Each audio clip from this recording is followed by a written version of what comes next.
guys, I just want to let you know what I was doing that day. Before the video starts, the front had come through and dropped the temperatures down about the mid 70s. It was, overcast. It was a perfect day for topwater. I knew that I could not miss out on this day, and I actually got free and was able to get out and get on the water here. So all I did was I went around and fished all the trees, the lily pads and whatnot with a black frog. Just something that I've always grown up doing on this lake, and I really like to do. And I know that when we get a cloudy day like that, that they will pull up. It's the summertime, so they should be out deep. The water's hot, but that day it dropped it down to about 76 or so overnight because we had temperatures in the 50s. So it was one of those cold fronts that you really got to take advantage of during the summertime. And so I did. So I went out through a black popping frog around the trees, and I had a great time. So let's check out the footage.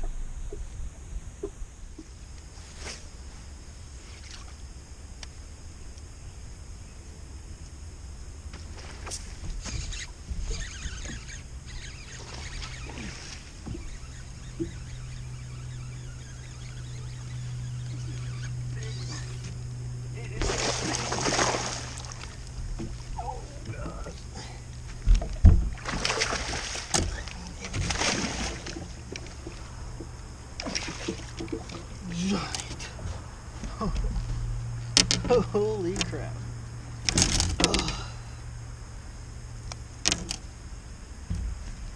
Another one just busted right up there.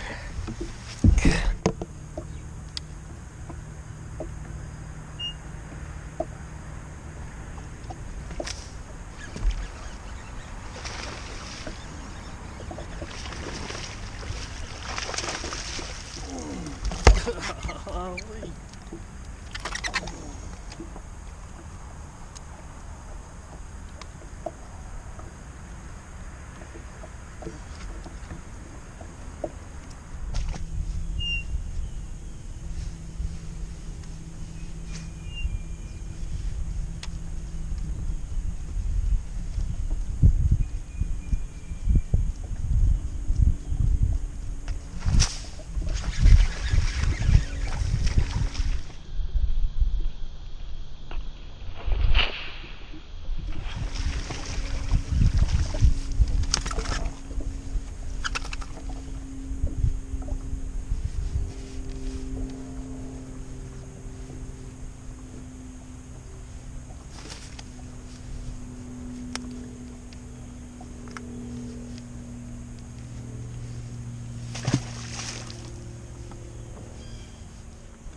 Hey guys, real quick, I just want to talk to you about the rod that I'll be throwing these frogs on more now. A new rod that I've got in my hand, you've seen it before in the buzzbait video. This is the Zolo Dragger by ALX. It's a 7'4" heavy action rod with a fast tip.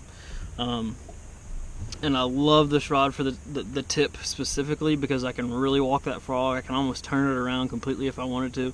And I like to be able to walk a frog in place. A lot of times, especially in the springtime when I like to throw a frog, when the fish are getting up on beds, they protect them fry and whatnot, I can sit there and I can walk it right there in front of them, right above them. And usually that'll trigger a bite. I like to do the same thing out here. You'll see in this video, I really walk it kind of hard. But that day I was moving it a little bit quicker because I noticed that they wanted it just to be, kind of scooting across the surface, but at the same time walking.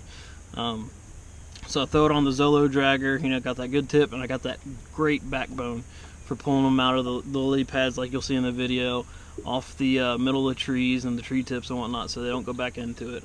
The reel I throw on it is going to be a Lew's Super Duty. This reel I really like. I like the textured handles because I feel like I have more grip, so when I'm setting the hook, my hand's not slipping off of the handle. I have in the past, I've thrown it on an 8-3-1 in the past.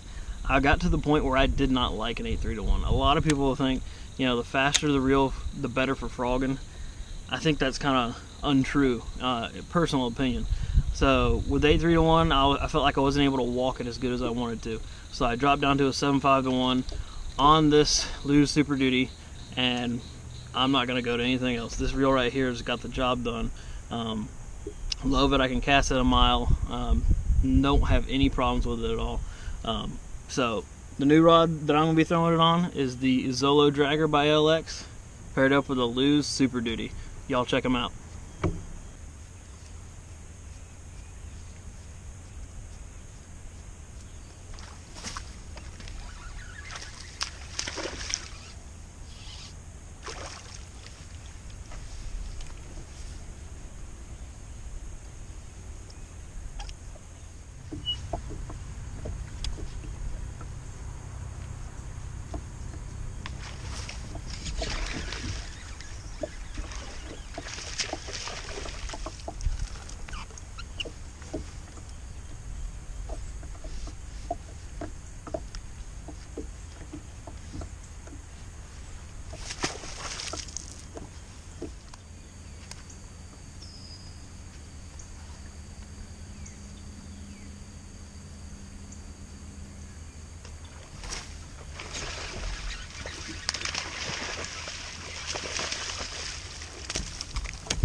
Oh my gosh.